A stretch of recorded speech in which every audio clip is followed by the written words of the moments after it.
Hello and good evening. Welcome along to Neil Oliver Live on GBNews TV and on radio. Tonight I'll be travelling in spirit at least with the tens of thousands of Canadian truckers en route to a massed protest in their nation's capital, Ottawa.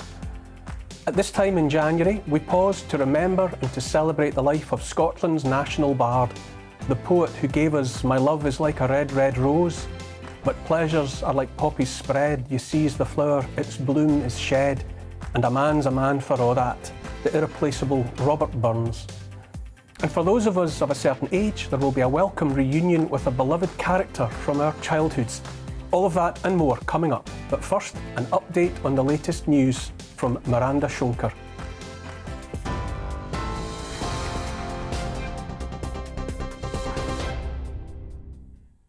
Thank you. Your top stories from the GB newsroom. A 9-year-old boy has died and a man is in hospital after a tree fell on them in Staffordshire as Storm Malik continues to batter the UK. Earlier, a 60-year-old woman was killed by a falling tree in Aberdeen. Winds of up to 100 miles per hour have caused power cuts to thousands of homes. More strong winds, dubbed Storm Corrie, are expected on Sunday, with some snow possible across parts of Scotland. The Prime Minister will travel to Eastern Europe next week as part of efforts to prevent a possible Russian invasion of Ukraine. Downing Street say Boris Johnson is determined to accelerate diplomatic efforts and will also speak to President Putin on the phone. He'll consider a range of options to discourage Russian aggression, including fresh military deployments and bolstering NATO defences. Speaking to GB News, former Defence Secretary Ian Duncan Smith urged the European Union to now stand up to Russia.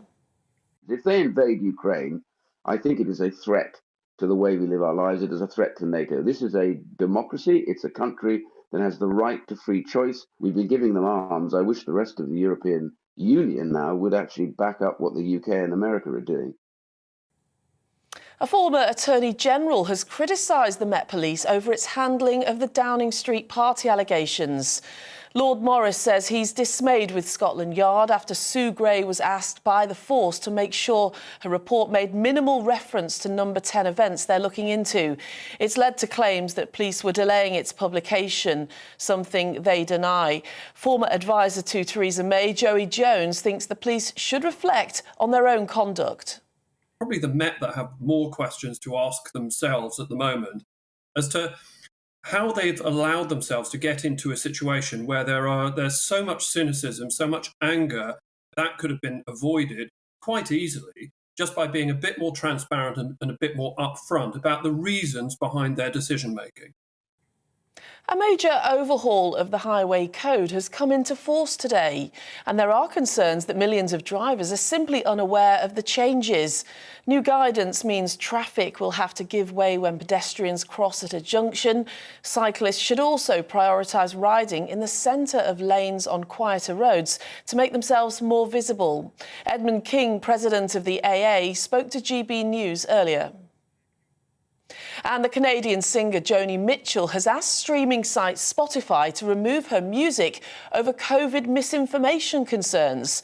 The Grammy Award winner says the site allows irresponsible people to spread lies that were costing people their lives. It follows a similar move earlier this week by Neil Young. Spotify says it aims to balance both safety for listeners and freedom for creators, adding it had removed over 20,000 podcast episodes related to COVID since the start of the pandemic. Well, on TV, online and DAB+ radio, this is GB News. Now it's back to Neil Oliver Live.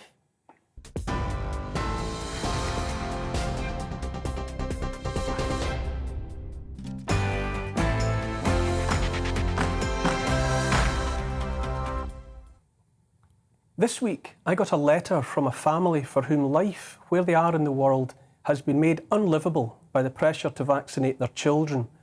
Pushed beyond endurance, they have packed up all that they own and are moving on in hopes of a better life elsewhere. It was the mother of the family who wrote the letter. In her sign-off, she said, "Nothing stays the same, but there are to be found some absolute truths that are worth standing and fighting for. That erstwhile strangers have been writing to me in this way, expressing thoughts so meaningfully, so beautifully, has been one of the greatest privileges of my life so far. Some absolute truths are worth standing and fighting for. The letter moved me because it resonated with my own thoughts, not least the desire to get away from all the madness, the dream of the freedom to live a life unmolested by an overmighty state. From very early on in this drama, this mostly man-made drama, I have thought about moving on. Together, my wife and I have speculated about available options, such as they are. It's been no more than a daydream, though. Usually nothing more than thoughts of an island somewhere, out of sight and out of reach of those who would force upon us a life we do not want for ourselves, and more importantly, for our children in the always uncertain future. It's a good dream, but one the modern globalised world has made very hard to make real. For anyone frightened by what is happening, anyone refusing in their own small way to submit to this or that government diktat, where in the world can they go?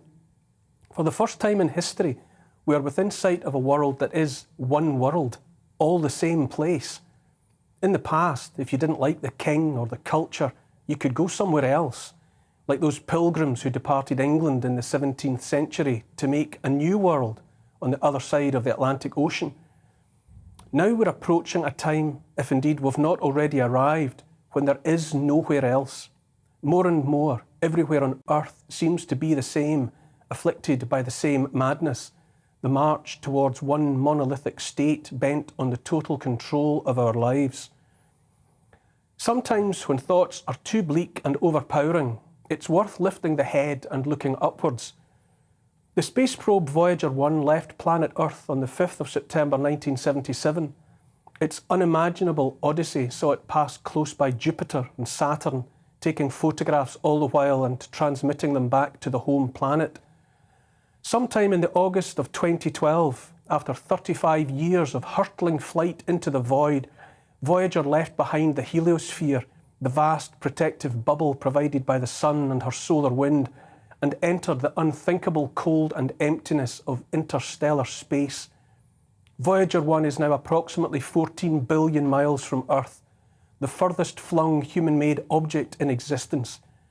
If it doesn't hit anything, in around 40,000 years, Voyager will pass within 1.6 light years, nearly 10 million miles, of a star called Gliese in the constellation Camelopardalis. That will be as close as Voyager gets to any other sun, any other scintilla of warmth in all of that time. That is the nature of the empty vastness of space. If Voyager teaches us anything, it is that here on Earth is the only place we have. We might send more probes to take more photos of faraway places and send them back to us, but our species won't be going there, not for the longest time, if ever. Aboard Voyager 1 is a record, an old-fashioned disc like the vinyl ones some of us remember, but this one made of gold-plated copper. It carries all sorts, pictures of life on Earth, scientific information, the song of whales and the voice of a crying baby, waves breaking on a beach, and also music by many artists, including Mozart, Chuck Berry, and Blind Willie Johnson. Johnson performs his song Dark Was the Night, Cold the Ground, about Christ's suffering and fear on the night before his crucifixion. It's also the howl of pain of a man facing nightfall with nowhere to sleep, nowhere safe to rest his head. Timothy Ferris of NASA, who chose the song for inclusion, said, "Since humans appeared on Earth, the shroud of night has yet to fall without touching a man or woman in the same plight." Ferris said that in 1977, and 45 years later, it's still true. Nothing else of us, made by us, has ever been so far from us as Voyager is now. Alongside the golden record is a map giving directions to Earth and pictures of a man and a woman. The idea, forlorn though it might be, is that some other intelligence might stumble across Voyager and use the map to find us. A message in a bottle, adrift in the ocean of space. Long after we're all gone, every trace, Voyager 1, its plaque and its golden record will survive to tell eternity that we were ever alive in the universe. Her cargo is a distillation of what seemed to matter here in 1977, this world as it was when I was 10 years old.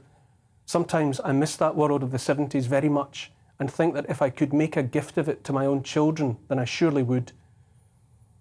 In February 1990, at the instruction of cosmologist Carl Sagan, the camera aboard Voyager was instructed to turn back to face in the direction from which she had come, one last look before disappearing into the invisible.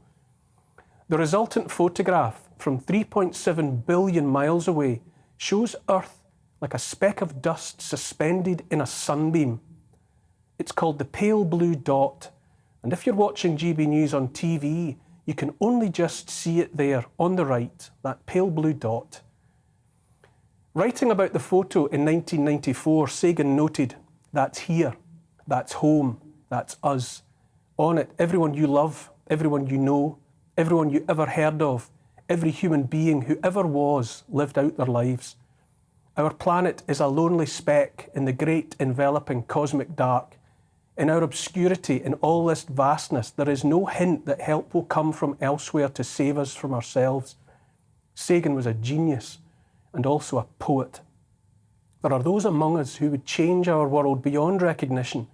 Some days now it's hard not to feel they've already won. And then last week I began watching another odyssey here on Earth, a convoy. Tens of thousands of truckers in Canada en route to their capital city, Ottawa, there to protest about vaccine mandates and much else conjured up by their Prime Minister, Justin Trudeau, in the past 2 years.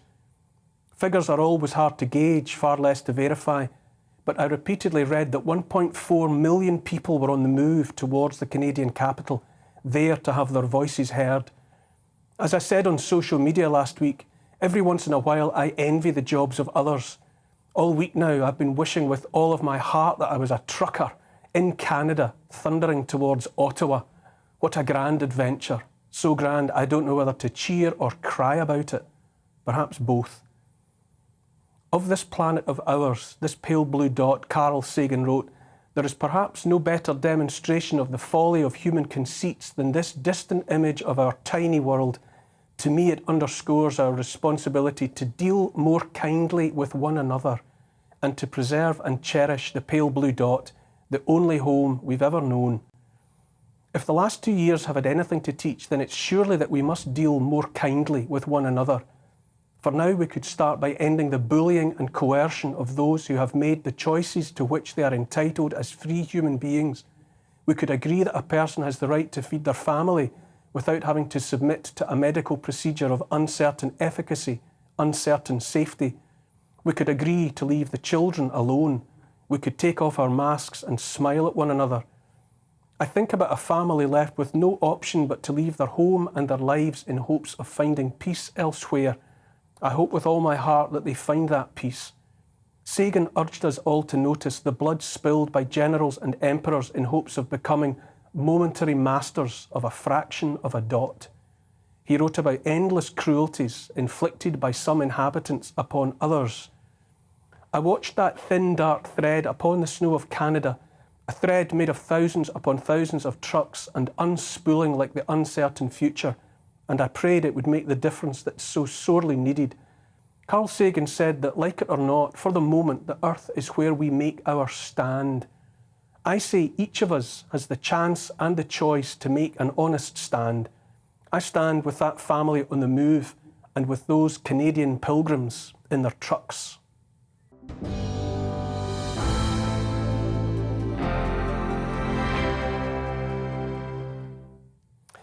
Now, of course, all of that's my opinion, but we like to hear from everyone on this show, so you can email and tell us what you think on gbviews@gbnews.uk, and you can tweet us as well, @GBNews, and I'll read out some of your comments a little later in the show. To help me along through the next 2 hours here on GB News and TV and on digital radio, my wonderful panel tonight. The writer and researcher, Mo Lovett from the Academy of Ideas. Welcome, Mo. Hi, Neil. Good to see you. And the former Liberal Democrat MP, Lembit Opik. Hello, Lembit. Lovely to have you here with us tonight. Lembit, I'll come to you first as a new guest to Neil Oliver Live. We'll come to Canada, but I wonder if you think there's a change in the air around the world, maybe coming from the ordinary people. I want to say that You sounded like the Robert Burns of the 21st century there. I was really moved by what you said. Oh. And I'm actually involved with Scotia, which is a serious effort to create a space society. And so much of what you said, including the phrase pale blue dot, resonates with me. It's actually in the national anthem of the Scotia nation. Maybe we'll come back to that. The point you've made about there being nowhere to escape to, I think, is absolutely true. And this isn't about being anti-science, anti-vax. It's the fact that somehow those people who want, for example, world government are beginning to remove our opportunity to remove ourselves from those cultures that we don't like. The obvious example is we get the same shopping malls all over the world now, and people aspire to it. And that's nothing to be condemned. But now they're telling us what to do with our bodies, and that's dangerous. There's a film called Gattaca, which is about some of this, the fact that if you're not perfect, you suffer for it. And it's not in the rules, but that's the effect that it has. So I do share what you said. I'm really impressed with what you've said. And those of us who are hoping that we help the human race come off the earth are partly motivated by trying to do it better and leaving the worst behind. Mo, do you think there's a change? Do you discern? I feel there's a shift. I do. Almost like tectonic plates moving. Yeah, I do. And I think people sense them. And that's why you are getting these kind of populist movements. I think Brexit was an example of that. I think the vote for Trump in a lot of the Rust Belt states was that. The fact that we've got a technocratic elite that listen to each other and that are very conjoined, who have not been able to, I think this is partly the problem with the stalemate in Parliament at the moment, they haven't been able, they don't understand what it is people are asking for, and they haven't been able to capitalise on that populist feeling that people are concerned about this technocratic swell above us, where it's not just what you can't do with your body, it's what you can't say as well. I mean, you know, there was the thing that you used to say if somebody was a bit too rock and roll, right? It meant they were a bit too out there, they were a bit too anti-establishment, a little bit too much of a rebel. And now you've got people like Joni Mitchell and Neil Young saying that they want people removed because they don't go along with the state-approved. It's a high-status opinion to be pro-vaccine, which I am, but to be pro-vaccine, to be pro-masks, there's so many things that you see that are high-status establishment views, and you've got kind of a middle class who are kind of aligning with that. And then you've got, like, you know, like I say, rebels, rock stars, kind of aligning with the new establishment. There's a school of thought that Generation X, you know, people born, whatever, between the 60s and the 80s, always kind of instinctively understood that the 60s wasn't about freedom of speech. That is being revealed now, as you say, you know, and Neil Young, Joni Mitchell, icons of that era, you know, in lockstep with a narrative you'd expect them to at least raise their eyebrows at. But I have felt a feeling that I didn't realise until much more recently, and it is claustrophobia. Yeah. It is that feeling of if the whole world changes in the same way and you don't fit in, where do you go? You're properly snookered at that point. I'll give you one example, and regular viewers will know my view about this. Those people who say that human beings aren't wrecking the climate stand being ostracised. There are some major television outlets who won't give you platform. The BBC, for, in my view, incomprehensible reasons, says they don't have to provide balance on the debate. Now, Joni Mitchell, a woman whose music I've admired all my life, seems to have slipped into this very same homogenisation of thought. Now, I could be wrong. Maybe human beings are wrecking the climate, but I'm not even allowed to say so. And you have to be quite brave to do it, and privately politicians can agree with that. They say, no, but you can say it because you're not in politics anymore, but I can't do that. And that worries me, because it's one example in the vaccination debate as well. You're not allowed to stand out. You're not allowed to disagree. The whole point of freedom, the whole point of fighting wars was to actually protect our freedom of speech. That, I think, is at the greatest threat, partly because of technology, because we can speak to somebody who's 12,000 miles away in real time. And that also means, I think, that our politicians are converging in a very dangerous hegemony. And well, you've from the Academy of Ideas. Now, I would imagine that's a context in which the lifeblood is to encourage all thought, any thought, get it out into the public square. have it challenged and let it stand or fall. And I think, and I think one of the founding principles is that you get more truth if you can hear a range of views. And we have our regular Battle of Ideas festival, which takes place in London and Buxton this year as well. So we had one in the north, one in the south, and that's exactly it. We have lots of people from a variety of perspectives talking about a particular issue, and through that clash of ideas, you come out much more kind of armed with the truth, or what did J.S. Mill call it? The kind of entire range of what this whole debate's about. And I run a sixth form debating competition. I want you to come and judge, by the way, on this, Neil. I'd love to. But it's exactly that. You have a motion, you have a for and against, and what you're doing is you're encouraging sixth formers to think for themselves. Now, they don't get to choose which side of the motion that they're on, which relieves them of that problem that a lot of young people have today, is they're frightened to say an unorthodox opinion. But so we give them that kind of safety, if you like, to kind of argue the position, but they all come away knowing far more about what they personally think through having argued a position on it. And so that is the lifeblood of what I do now with my life, is to encourage, open up the public debate. The freedom to be contrary, the freedom to be wrong, the right to be wrong, I think is so intrinsic. Yes. We'll pick up on some of this later on. After the break, we'll cross live to Canada to get more on that truckers' protest against the vaccine mandate.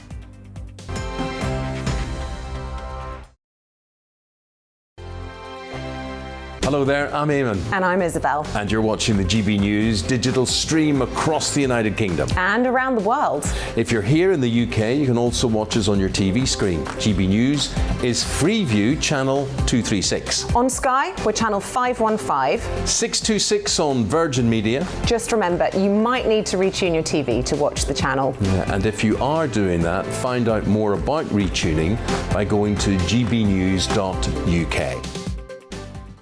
Join my show Farage, 7 p.m. till 8 p.m. Monday through Thursday. And there you will get opinion, analysis, debate, and I'll cover stories that nobody else dares to touch. And then for the last 15 minutes, talking pints. We're over a drink. We have a civilized conversation with someone. We very often disagree, but we do it in a grown-up way. Come and join me on Farage.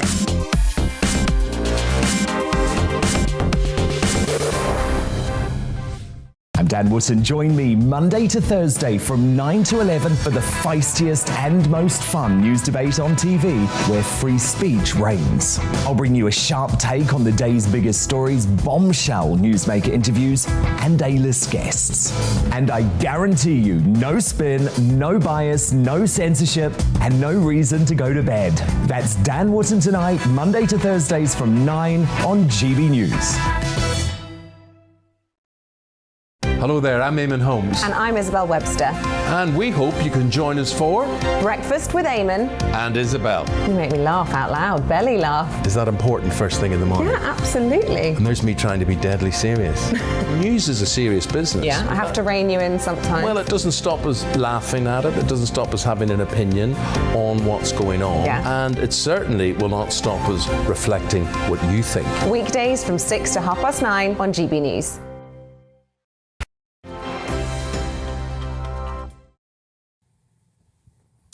Welcome back. We've already got some social media responses. Anne on email says, "You brought me to tears because you're right. There is nowhere we can go. I hate what has happened to the UK and around the world." Dawn on email says, "Neil, honestly, I think you've become fixated on COVID and have developed an absurd dystopian worldview that has little evidence to support it. Have bad decisions been made? Yes, with the benefit of hindsight, we can conclude that some of the measures introduced during the pandemic were ridiculous. Were the bad decisions driven by a secret reptile political elite?" Who mentioned reptiles? "Hell-bent on some sort of reset? No, I simply don't think that's true. Politicians love to tell us what to do, but ultimately we can remove them if we disagree. Moving to a remote island isn't necessary. Look forward with optimism. The best is yet to come." Well, that's a very positive worldview you've got there, Dawn. Danny on Twitter says, "I would vote for you. A decent world, a world where children come first." We'll bring you more of those heartfelt responses later in the show. A convoy of tens of thousands of trucks is arriving in the Canadian capital of Ottawa, I think even as I speak. Eyewitnesses say the line of vehicles is anything up to 70 miles long. the truckers, a mix of Canadian and United States drivers, are protesting against a COVID-19 vaccine mandate. Did I say that right? COVID-19 vaccine mandate, yes. Since mid-January, unvaccinated Canadian drivers have been barred from crossing into the US. Unvaxxed US drivers are likewise barred from crossing into Canada. Canadian Prime Minister Justin Trudeau has described the truckers as a small fringe minority. But small and fringe or not, some of the truckers have vowed to stay in Ottawa until the mandate is lifted. Joining me now to give us a more complete, maybe a more personal picture of all that's going on are Adam Bess, a trucker, and Candice Malcolm, a columnist for the Toronto Star. Hello, Adam. Hello, Candice. Thank you for joining us. It's great to be here. Good evening. Good. Lovely to see you. Now, Candice, perhaps I'll come to you first of all. We're in the UK. I'm in the UK right now. I can't see the convoy for myself. I'm relying on footage, taken on the scene. But we're hearing it described in terms of tens of thousands of trucks stretching for miles. Can you give us, up-to-date figures and what you would regard as a more precise description of what the convoy actually amounts to?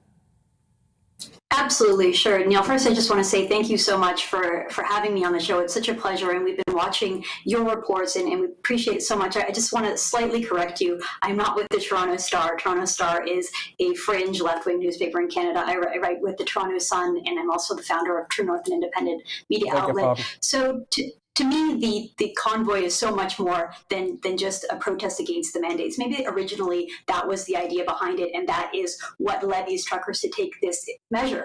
However, this has grown into so much more. This is Canada's Brexit moment. This is the moment where the Canadian people are standing united. We're standing together. We're standing hopeful for the future of our country, saying enough is enough. We're not going to comply any longer. We demand that our voices be heard. And so it's not one convoy. This is a totally grassroots, bottom-up movement. It's not, there's no central planning. It's just a bunch of people, good people from all over the country, getting in their trucks, driving towards Ottawa. There's convoys coming from every which direction. Thousands of them are already in the capital right now. And this is just a very happy, positive protest. They're exercising their God-given right, their charter-protected right in the country of Canada to peacefully protest. And it is beautiful to see. I have personally been waiting for this moment for 2 long years in Canada. It has been so distressing to see the number of measures that have been implemented, the way that the government has steamrolled through without consulting the broad evidence in front of them, right? They take this very narrow scope.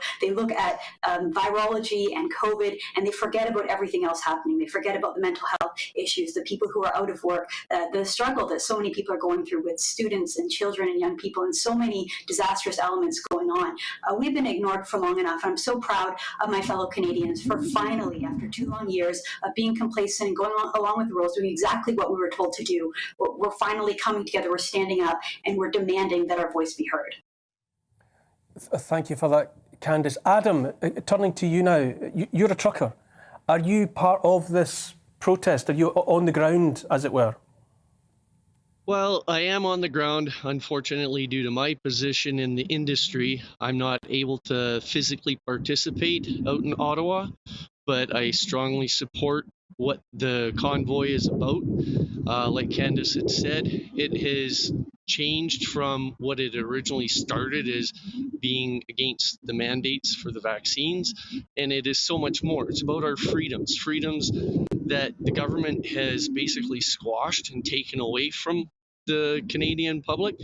And the government, with trucking, we are the most regulated group of professionals in Canada. We are so heavily regulated, and I think a lot of the people in the industry have had enough, especially with the way the government has treated all the people throughout the country, not just truckers, but everybody. You look at doctors and nurses that are burning out. I have family in that profession, and they're burning out because they're not getting the support that the government has promised. This has morphed into so much more. It's about people's freedoms, their rights that the government has basically trampled on, and they're not listening to the people. So now the truckers, they are a very rambunctious bunch when they get together. And like from the beginning, they said they wanted this to be peaceful.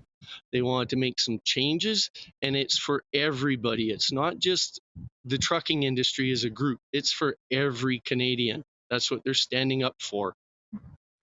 Candice, we were showing some footage there of the trucks going through and people on the roadside waving.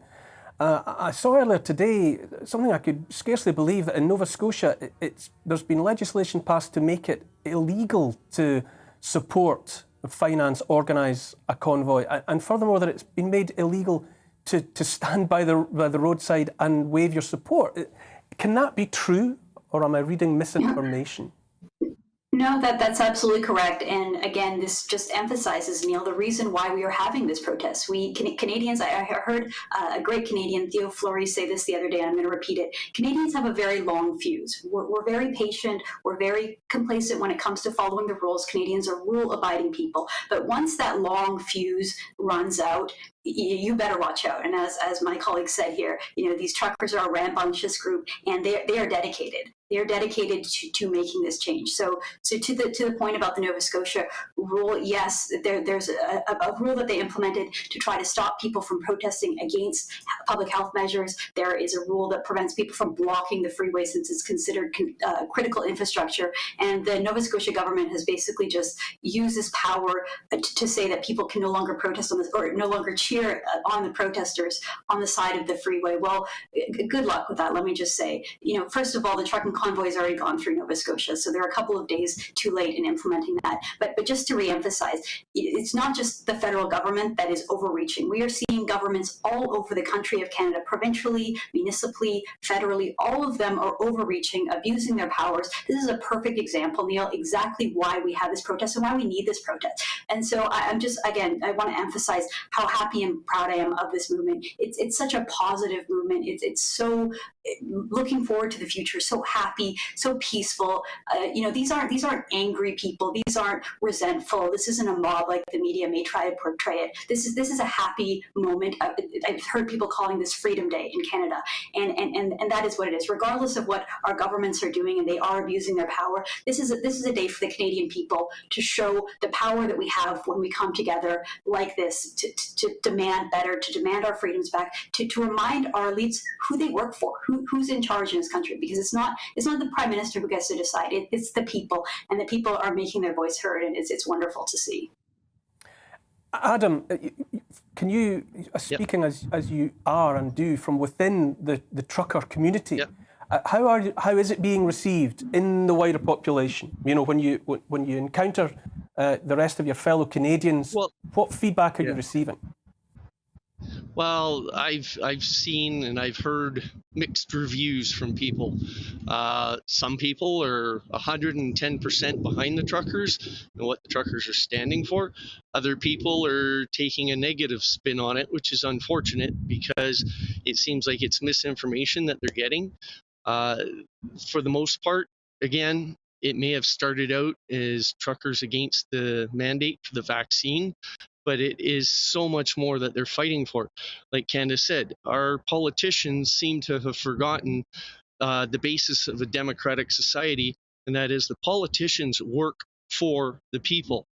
The people are starting to get a little upset with being told all the time, you must do this and you must do that or else. And it's like, well, wait a minute.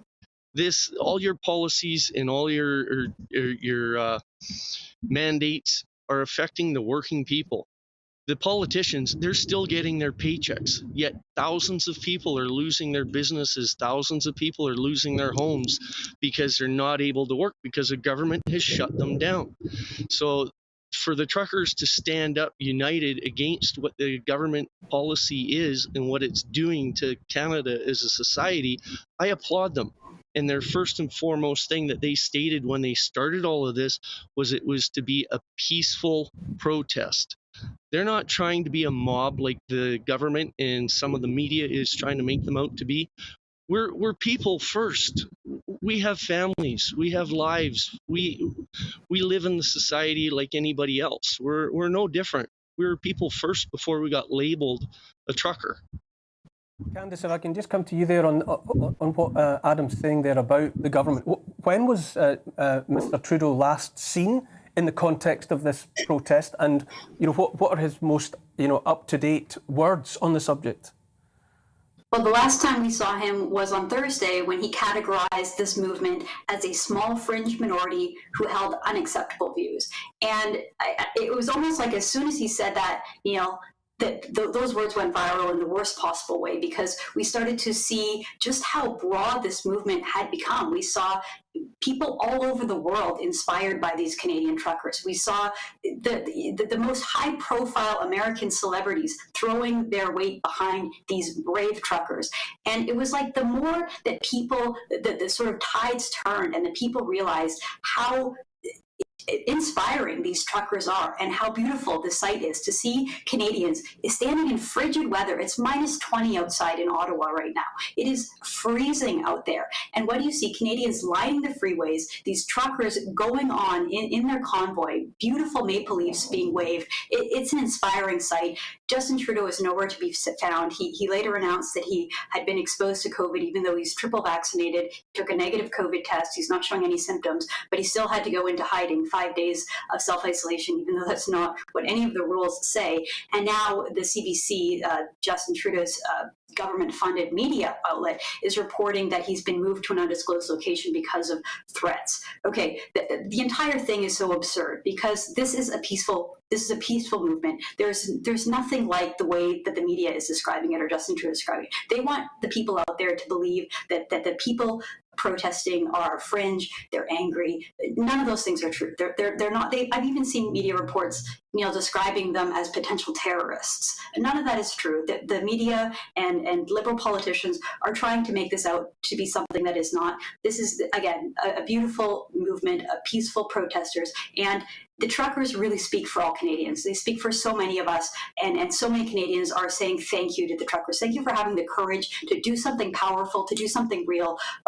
With your voice, we come together and we can really make an impact, and we're seeing that right now. And so I just want to say to Adam on the call right now, to all the truckers out there who you put your lives at risk, you sacrifice time with your family, you go out there day in and day out throughout this pandemic to make sure that the supply chain stays working, to make sure that we have food in our grocery stores, that we get the products that we need for my kids and for my family. Thank you so much. It's such an unsung job that you do in the economy. It's so important, and it's so disgraceful to see, frankly, politicians and journalists out there trying to smear you. I apologize for those in my profession who are doing that. It is despicable, and I think that that the Canadian people are behind you. Candice and Adam, thank you so much for being with me tonight. I'm always moved by opinions passionately expressed, and I'm always inspired by talk of peaceful protest, and I wish you both all the very best of luck. Thanks for joining me this evening. Thank you both. As we've just heard, the Canadian Prime Minister Justin Trudeau has criticised the truckers involved in the convoy. This is what he said 2 days ago. The small fringe minority of people who are on their way to Ottawa, or who are holding unacceptable views that they're expressing, do not represent the views of Canadians who have been there for each other, who know that following the science and stepping up to protect each other is the best way to continue to ensure our freedoms, our rights, our values as a country. Mr. Trudeau there. The Canadian Trucking Alliance, who represent many drivers, have also issued a statement. They said, and I quote, "While a number of Canadians are in Ottawa to voice their displeasure over this mandate, it also appears that a great number of these protesters have no connection to the trucking industry and have a separate agenda beyond a disagreement over cross-border vaccine requirements. As these protests unfold over the weekend, we ask the Canadian public to be aware that many of the people you see and hear in media reports do not have a connection to the trucking industry." That's the end of the quote there. After the break, we'll tell you about the man who's trying to turn 3 former RAF search and rescue helicopters into the perfect holiday destination. See you in a couple of minutes.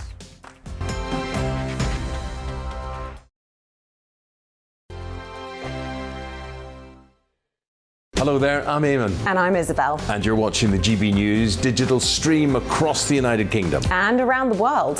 If you're here in the UK, you can also watch us on your TV screen. GB News is Freeview channel 236. On Sky, we're channel 515. 626 on Virgin Media. Just remember, you might need to retune your TV to watch the channel. Yeah, and if you are doing that, find out more about retuning by going to gbnews.uk. Join my show Farage, 7 p.m. till 8 p.m. Monday through Thursday, and there you will get opinion, analysis, debate, and I'll cover stories that nobody else dares to touch. And then for the last 15 minutes, talking pints. We're over a drink. We have a civilized conversation with someone. We very often disagree, but we do it in a grown-up way. Come and join me on Farage.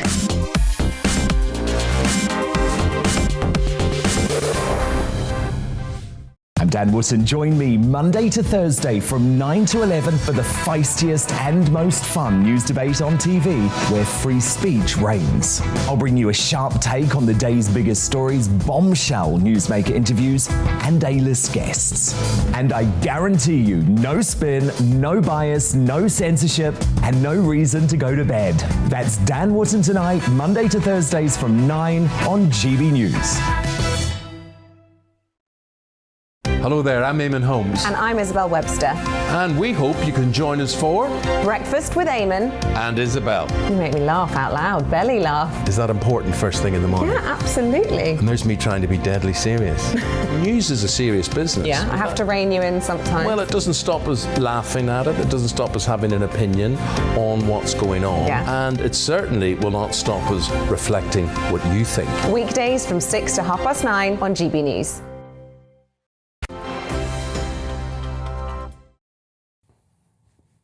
Welcome back. In our dreams, we might fantasise, some of us, about taking a helicopter to a luxury holiday destination.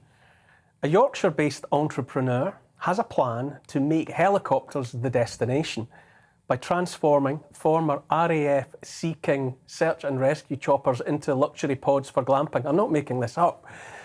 I'm fascinated though.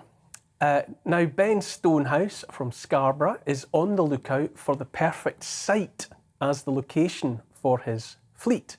And Ben joins me now from Scarborough, I think. Hello, Ben, are you there?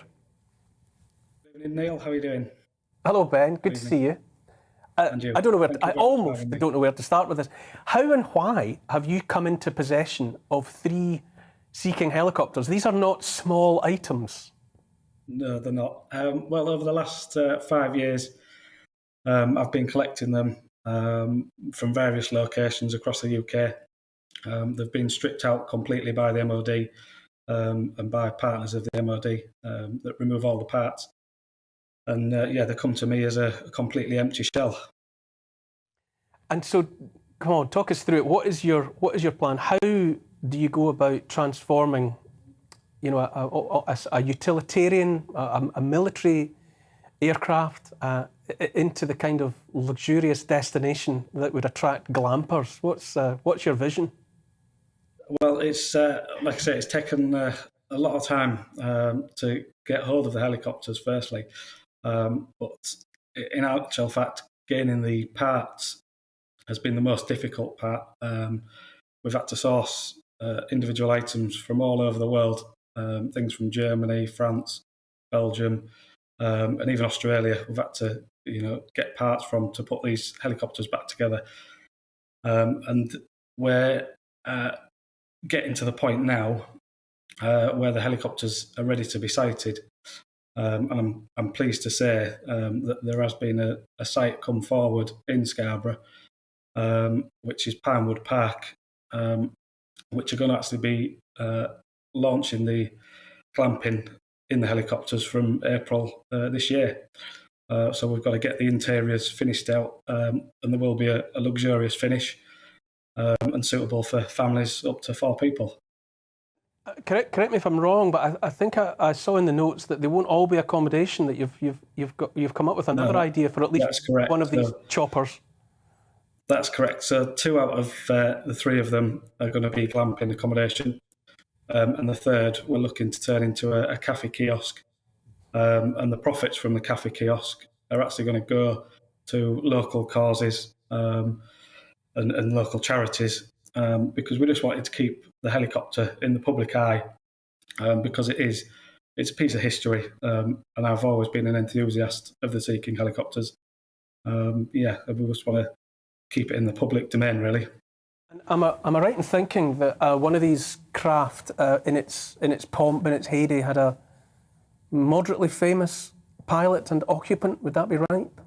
I think you could say moderately famous. Yeah, it was Prince William. It was actually his very first mission after joining the RAF that he flew the helicopter XZ589.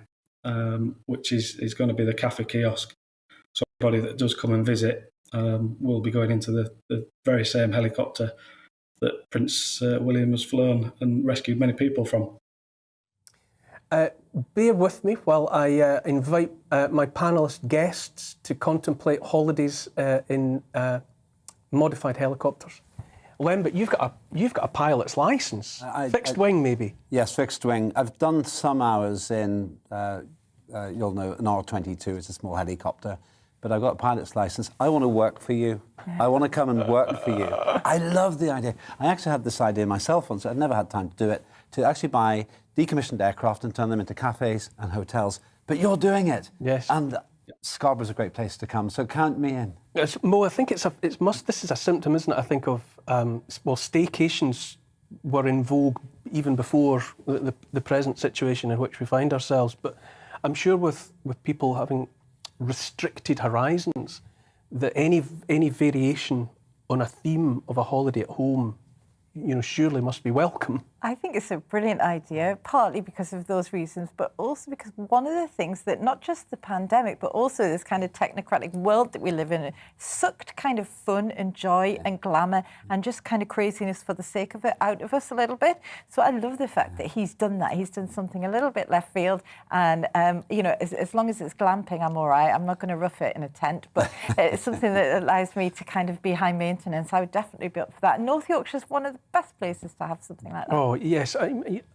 The whole revitalisation of the British coastline. I mean, obviously, I'm fanatical, passionate about the British coastal environment, and a place like Scarborough, which in the time of international travel and cheap breaks in the Med and whatever, these places fell out of people's awareness, and anything that brings like the Queen of the Coast, like Scarborough, back to life has got to be good. I've spent a lot of time in Scarborough and Whitby, and indeed my late brother was a goth, so he used to go to Whitby, and he was actually the first person to be buried in a Viking burial for 1,000 years in this country. Wow. And it was quite a sight to behold. He couldn't have chosen a better place to put these. I love the idea of it, a bit like what you're saying. He's got a sense of fun and adventure. I bet it was a lot of work to do this, but it's exactly what we should be doing. And we've got thousands of miles of coastline. People like him are actually creating go-to destinations for folks. And if you've never been up in the northeast, never been up to Whitby, it's a great place. Fantastic fish and chips too, in Whitby and Scarborough. That is true. Ben, you've heard the pitch there. Is there a job in your extensive world-conquering glamping organisation for Lembit OPIC? I'm sure we can work something out there. Get him on. Brilliant, Ben. Thank you so much. It's such a novelty of a story, and so many aspects to it. Aviation history, the beauty of the British landscape, entrepreneurship. Great stuff. So many thanks for joining me. Thank you very much for having me. There's plenty more to come on Neil Oliver Live. After the break that's coming up, we will bring you this week's Great Britain. Oh, and a little later in the show, I'm just remembering now, you've heard of 101 Dalmatians. Well, we'll meet the lady who cares for 21 of them.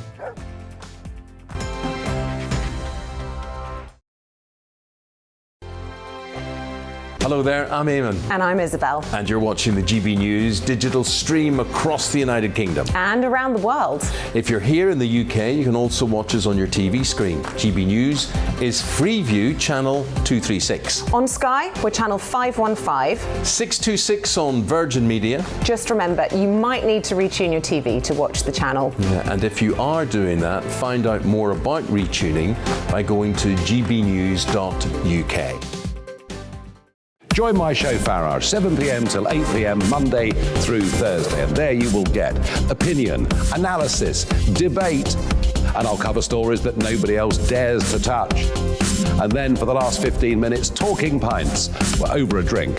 We have a civilized conversation with someone. We very often disagree, but we do it in a grown-up way. Come and join me on Farage.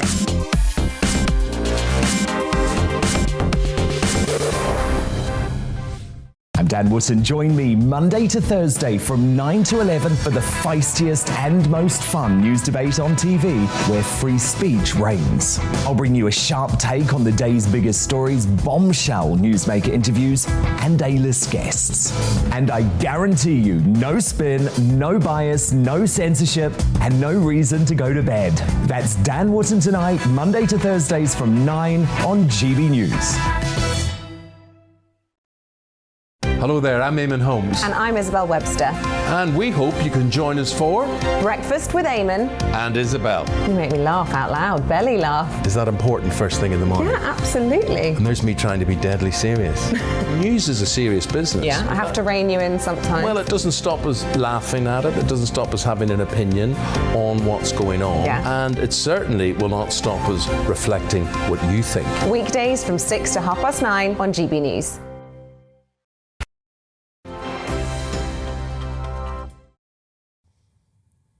Welcome back. Every week on this show, as faithful viewers will know, we do our best to lift the spirits by paying attention to those who, by their efforts, make the world a better place. Through her own charity, Annika Walia from Ealing in West London has raised awareness about food poverty, wastage of food, mental health issues, homelessness, domestic violence, and period poverty. Her charity has served as a food bank and as a baby bank, providing support for homeless people, asylum seekers, refugees, and those fleeing from domestic violence. During the first lockdown, she delivered over 800 hot meals to homeless shelters and delivered food to those in need, leaving food outside the homes of those self-isolating, and also supplying cleaning materials and other vital supplies to get people through the worst of it. In March, Annika will be honoured with a British Citizen Award for services to volunteering and charitable giving. And she joins me now. Hello, it's lovely to see you. Hi, it's lovely to be here. You were running against the clock to get in here, I believe. Yes. Running slightly late. So much traffic.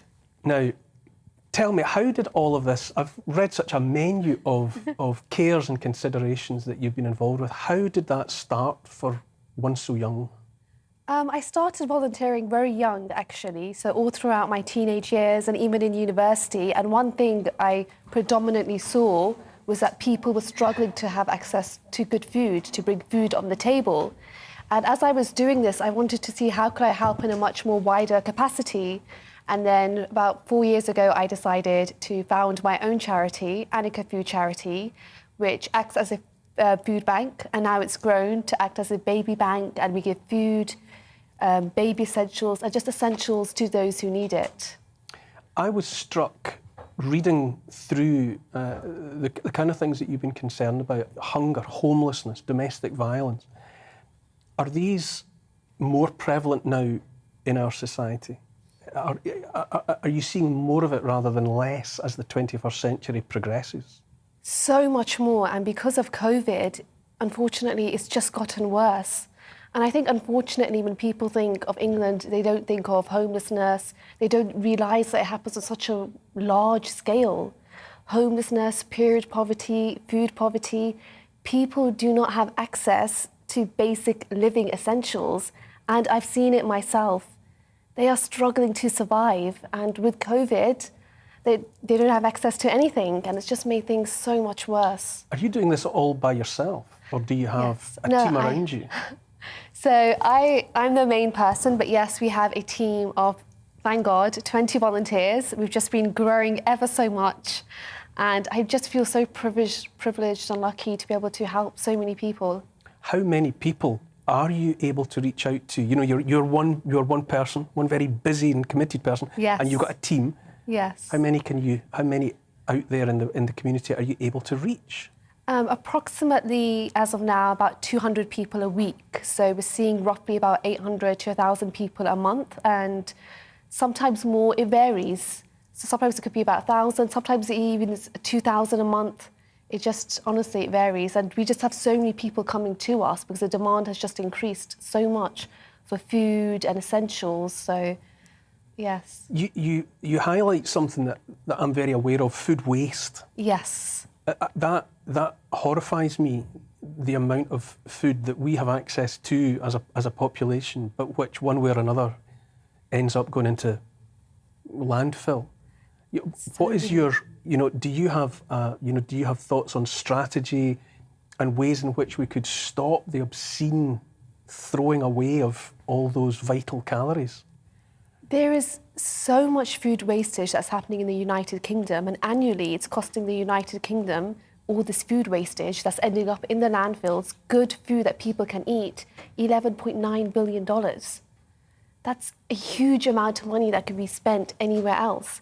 And this food that's being thrown away, it's good food, but because of the expiry dates on the shelf, they have to compulsory be thrown away. So one thing that our charity has been campaigning for and also petitioning for is that to have an anti-food waste law similar to France.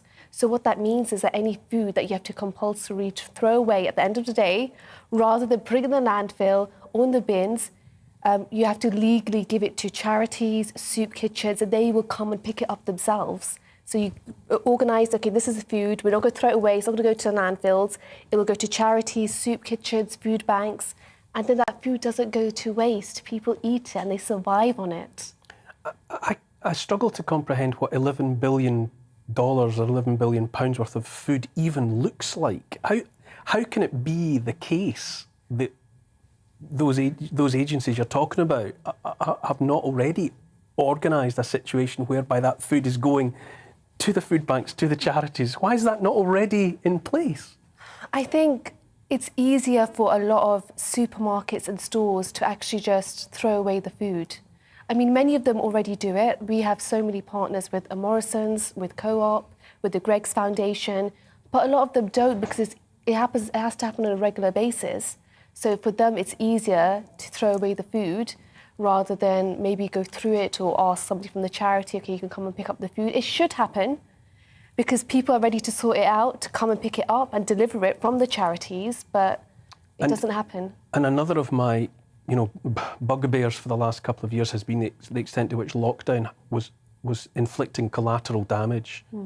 What are you seeing by way of people getting away from domestic violence, people made homeless, presumably through loss of income? Talk me through a little bit about what you're seeing on the ground. Because of COVID, a lot of people have been furloughed, but also the homelessness has increased for sure. And with domestic violence, unfortunately, a lot of the cases are hidden. Because of COVID, they don't have that access to be able to go outside because of lockdown. You have to be restricted into your areas. So when we had the lockdown, I think the first period of lockdown, many of them couldn't leave their homes, and the domestic violence actually got worse because it's hidden. Because of the restrictions, people aren't going out much, they're not interacting with other people, so there's also nobody else to pick up on the signs and symptoms that this person may be suffering from abuse. Desperate times, but tell me though, you're going to be honoured, for all of this work that you're so committed to, at such a young age, and you've been involved in it for such a long time. What is the ceremony that you're going to? Tell me about the award.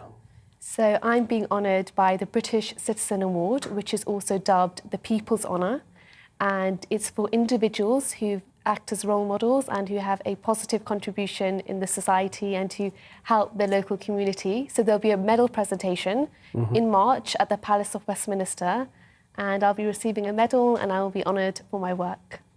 And do you think that attention of that sort being brought to you, to your charity, will that will that make it easier to continue to do what you've been doing, or will it make it, increase your profile? Definitely, because when you have such a great award, or being the recipient of such a great award, people find you more trustworthy and you have a much more larger platform to be able to advocate a campaign for your causes, as I am with food wastage, period poverty, domestic violence, and the other various causes that we support. Anika, I say this every week, the lift that I get, and I think that the 2-hour show gets from encountering the people that we call Great Britons, I think it's so important, and that your commitment to doing these things for so many people so obviously in need, with so many different issues, homelessness, domestic violence, mental health issues, and then down to brass tacks basics like organising food banks, helping young parents with young children. It's wonderful to see. So thank you very much for being with me tonight and for being my Great Britain. Thank you very much for having me. A pleasure. Now, there's still lots to come before 9 o'clock. At around 20 past, we will reflect on the life of the Scottish bard, Robert Burns. I will hope to see you very shortly.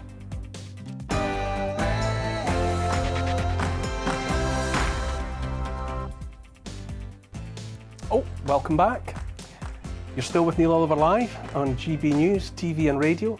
In a moment, we'll speak to the lady who looks after 21 Dalmatians, but it's 8 o'clock, so let's get the latest news headlines with Miranda Shunka.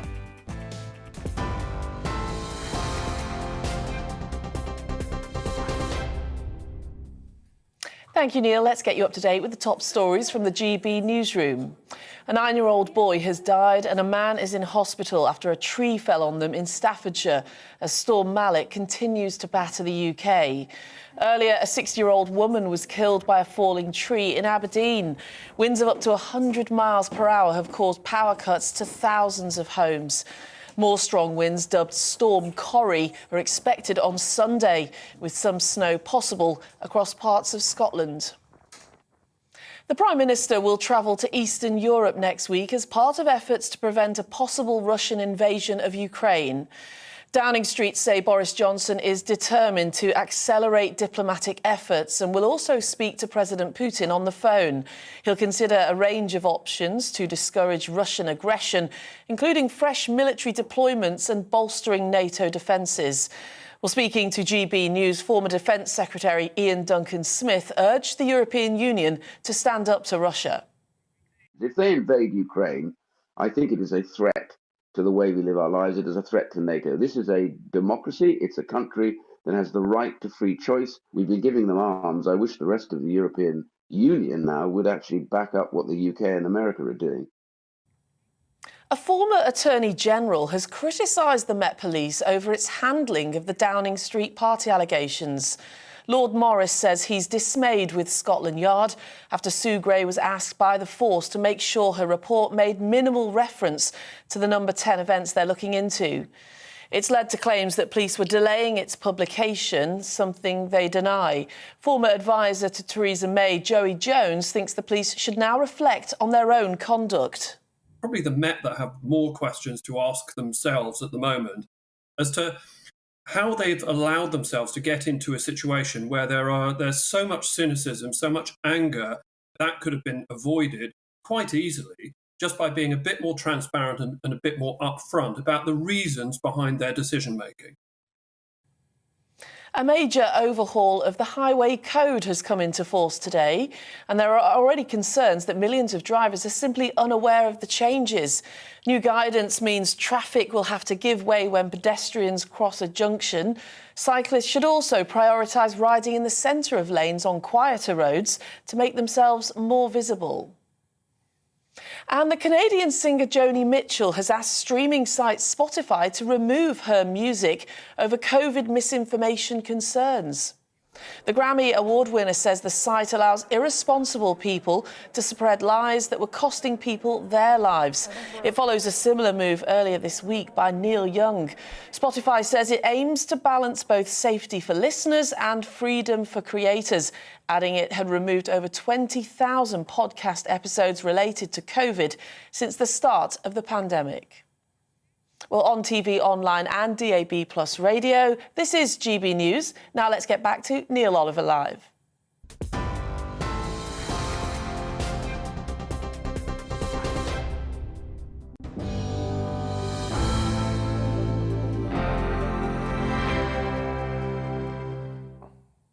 Welcome back. Said it before and I'll say it again. We love to hear what you think here on GB News, so please do get in touch. You can email and tell us what you think on gbviews@gbnews.uk, and you can tweet us as well @GBNews, and I will read out more. I've already read out some, but I'll read out more of your comments a little later in the show, provided there's time. Okay, if I say the word Dalmatian, many of you, if not most, will immediately think of a number, being 101.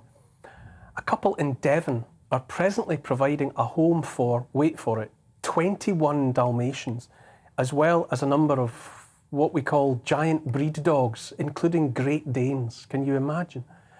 Sue and Dave Bell give every ounce of their loving care and just about every waking hour to DAS Dalmatians, the UK's one and only Dalmatian sanctuary.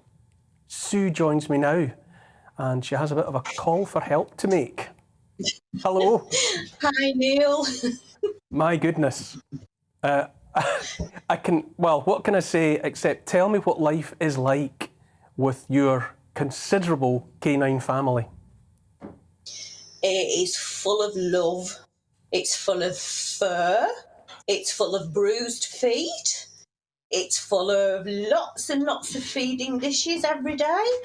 But we are just so blessed to be able to have these as our kids. I'll be honest with you.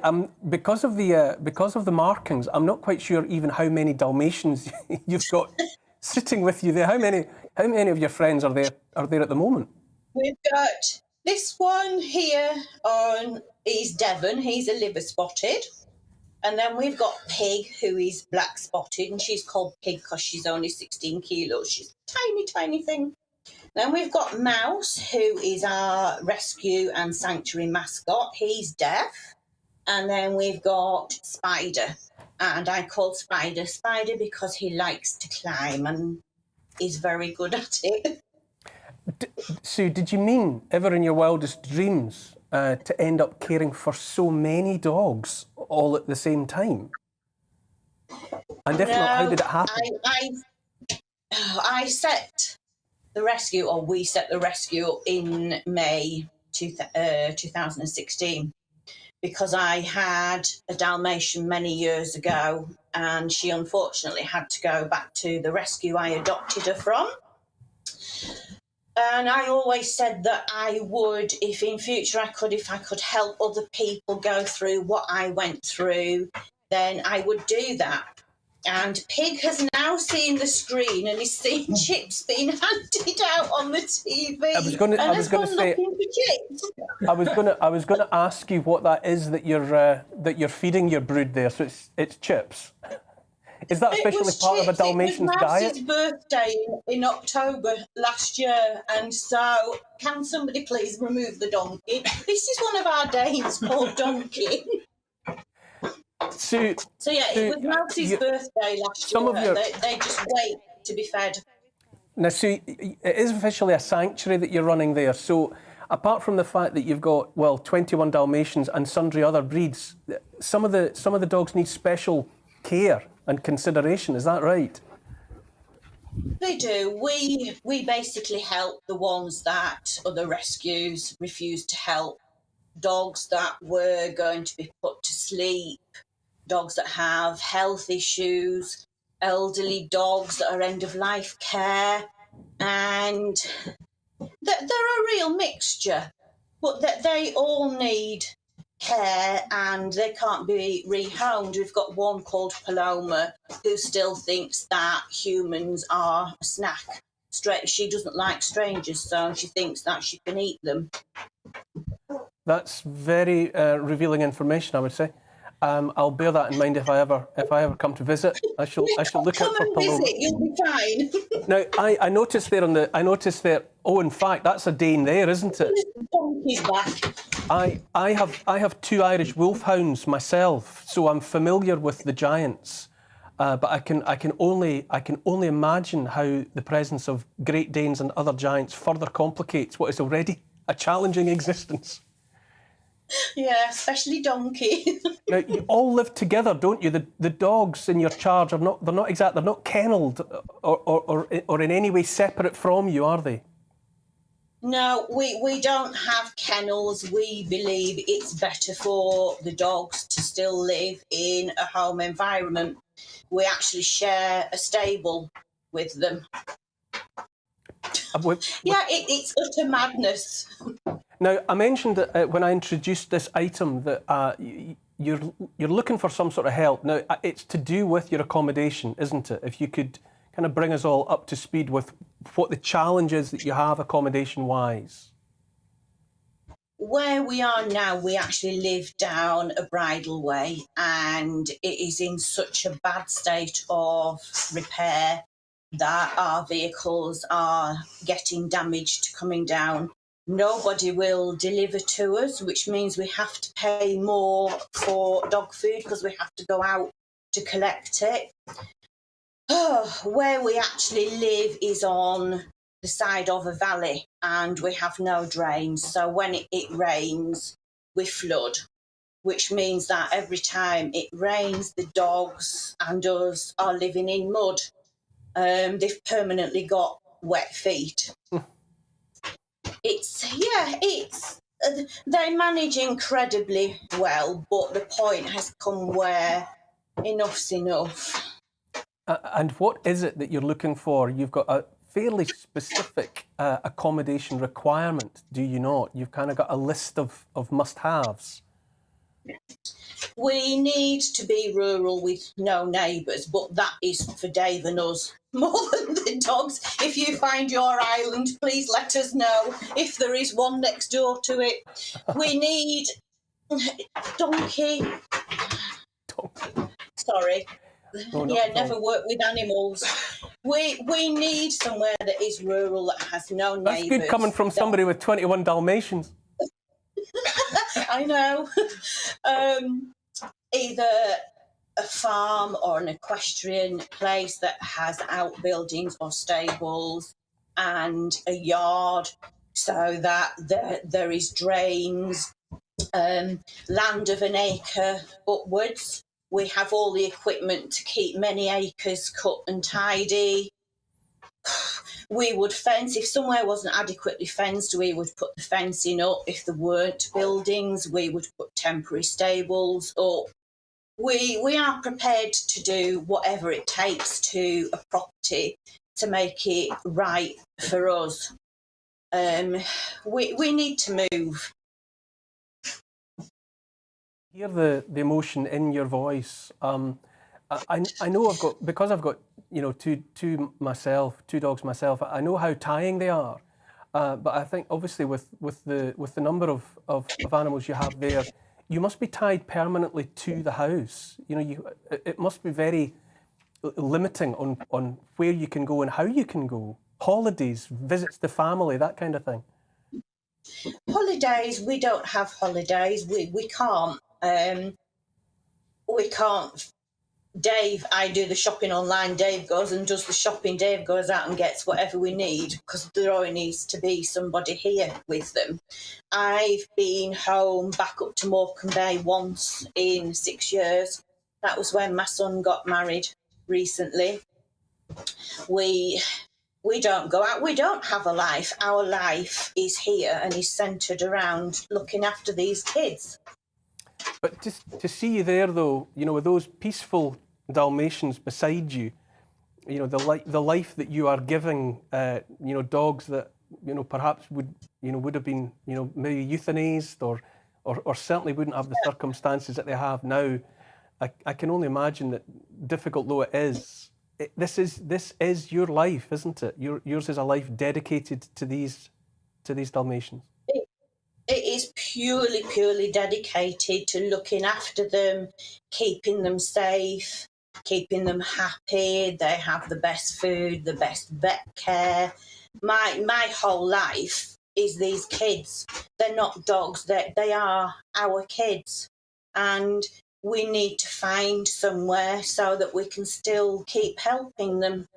The last dog we took in was 13 years old and he had to have 23 teeth taken out last week because his gum disease was so bad. If we can do that and we can get another 6 months, 12 months out of him, he's had a fantastic end of life. Mm-hmm. I should have probably asked you this at the top. What is it about these spotty dogs that has... why this breed in particular? Why are you dedicating, almost sacrificing your life on the altar of Dalmatians? I'd always wanted one. I just love the look of the breed and the fact that no two of them are the same. They're all completely different sizes, different spot patterns. We actually have a lemon spot as well, and we've had an orange spot here. So they are just such a different breed, and I absolutely adore them. And what were Dalmatians bred for? Who came up with the spotty dog and why? There's various stories, but they were used to run with carriages. So they do like a lot of exercise. I'm not saying they need a lot of exercise all the time, but they will run and run and run. So, and there's little Luca, our three-legged boy that came from Bahrain to us on the screen now. Oh, who can resist? Whose heart is not moved by the three-legged dog?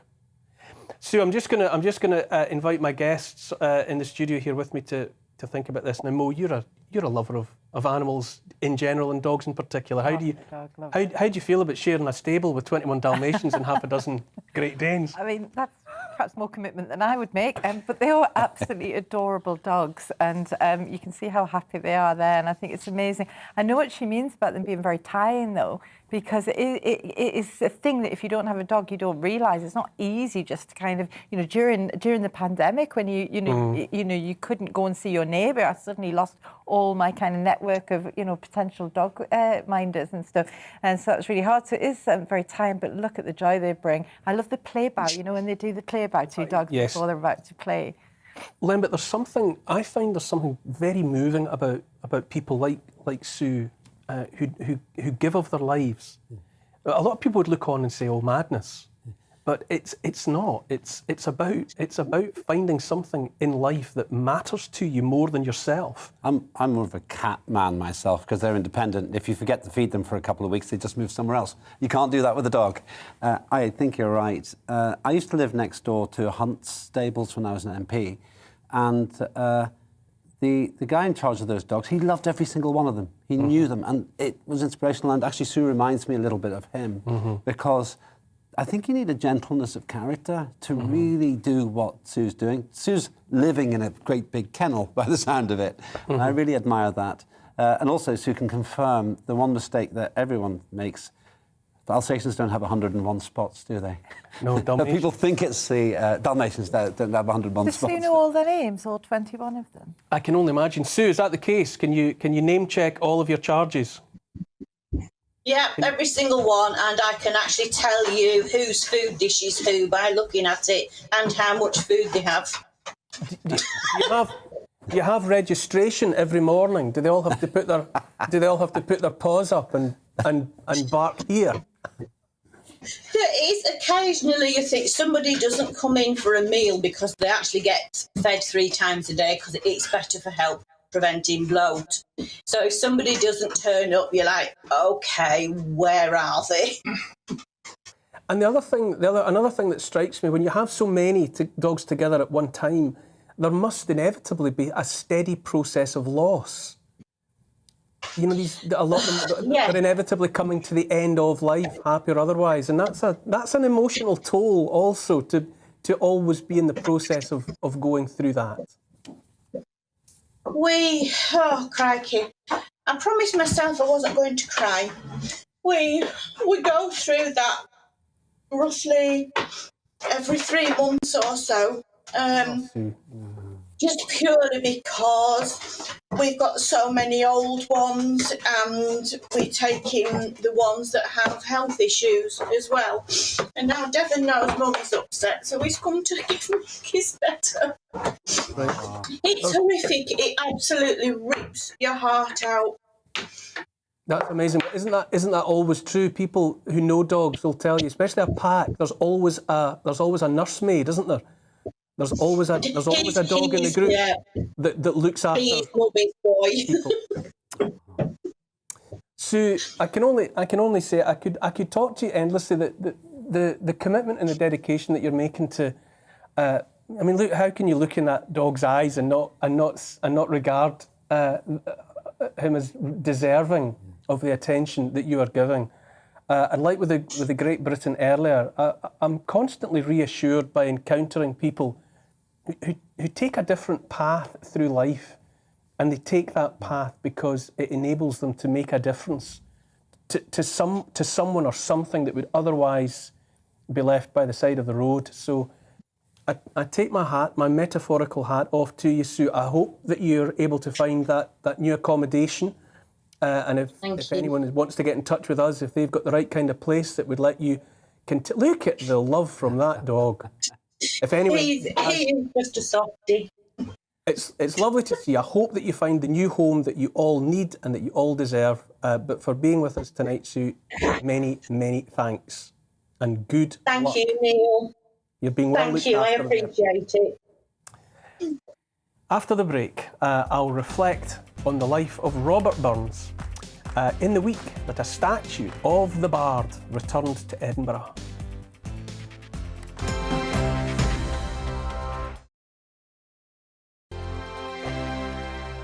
Hello there, I'm Eamon. And I'm Isabel. And you're watching the GB News digital stream across the United Kingdom. And around the world. If you're here in the UK, you can also watch us on your TV screen. GB News is Freeview channel 236. On Sky, we're channel 515. 626 on Virgin Media. Just remember, you might need to retune your TV to watch the channel. Yeah, and if you are doing that, find out more about retuning by going to gbnews.uk.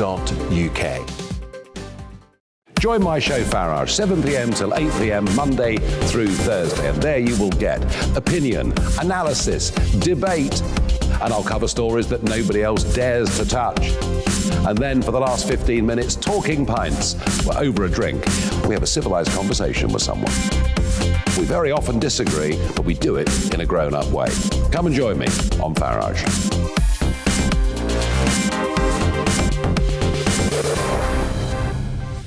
I'm Dan Wootton. Join me Monday to Thursday from 9 to 11 for the feistiest and most fun news debate on TV, where free speech reigns. I'll bring you a sharp take on the day's biggest stories, bombshell newsmaker interviews, and A-list guests. And I guarantee you, no spin, no bias, no censorship, and no reason to go to bed. That's Dan Wootton tonight, Monday to Thursdays from 9 on GB News. Hello there, I'm Eamon Holmes. And I'm Isabel Webster. And we hope you can join us for Breakfast with Eamon and Isabel. You make me laugh out loud, belly laugh. Is that important first thing in the morning? Yeah, absolutely. And there's me trying to be deadly serious.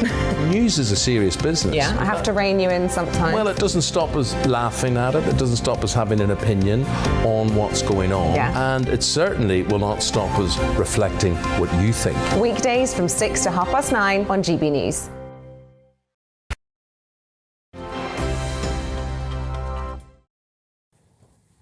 Welcome back. My goodness, the social media responses are coming in like a river this evening, and as promised, I'm trying to keep up with them. Right away there, what an amazing woman and lovely dogs from Gerard. John on email, absolutely brilliant programme. I like John. Your view on the way the world is today aligns completely with mine. I would rather watch your programme than anything else. That's excellent. Have that printed on a T-shirt and get out there. Catherine on email, thank you for sticking up for the ordinary person. We've found it hard as all our friends think we are mad for disagreeing with the government narrative. Well, I'm right by your side, Catherine. Scott on Twitter says, we all need to watch Neil Oliver and get our friends and family to watch him. I'm liking the way these are going. He's a breath of fresh air. And I wish he was our First Minister, or even better, our Prime Minister. Yay. Well, we'll see about that, shall we? David on email says, Neil, I admire the Canadian guests you had on your show. So do I. And Rob says, you covered the Canadian truckers. Exclam, exclam, massive respect. So there we go.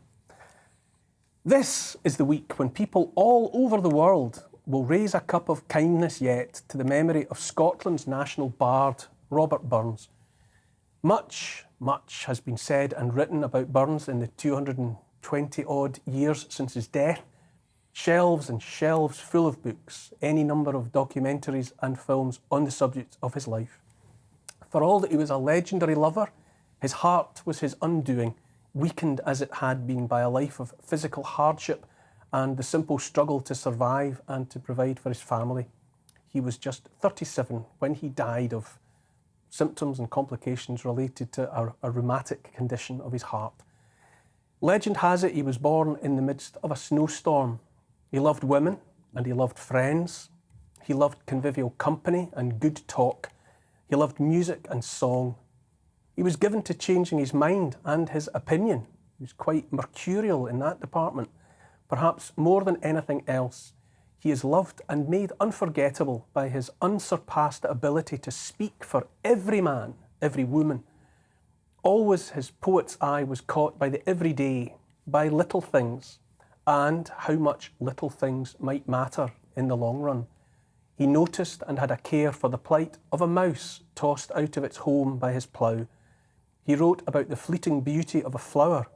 He paid attention to the momentary wonder of falling snow, or like the snow falls in the river, a moment white then melts forever.